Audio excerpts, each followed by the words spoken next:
সাকিব আল হাসান ১৩ বলে ৬ রান করছে। তার মধ্যে একটা চারও ছিল।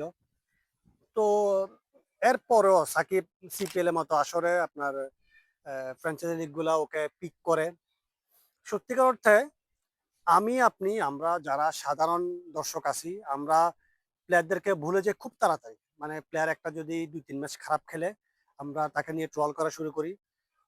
সাকিব আল হাসানের ক্ষেত্রেও সেম। আমরা সাকিবের যারা ভক্ত নাই, যারা সাকিবকে দেখতে পাই না, তারা শুধু লেগে থাকে সাকিব কখন খারাপ খেলবে। তো আজকে সিপিএল এর ম্যাচ শেষে যখন আন্দ্রে রাসেল আর সুনীল নারায়ণ আপনার সাকিব আল হাসানের সাথে কথা বলতেছিল, এটা চোখ জুড়াই গেছে ভাই এটা দেখে। মানে ওরা লেজেন্ডারি ক্রিকেটার, টি-20 ফরম্যাটের জন্য মানে অন্য লেভেলের ক্রিকেটার, এটা আমরা সবাই জানি। ওরা এতটা আগ্রহ দেখায় সাকিবের সাথে কথা বলতেছিল, মানে এটা চোখের শান্তি ভাই। আমি আর আপনি যতই সাকিবকে নিয়ে ট্রল করি না কেন, সাকিব সাকিবই।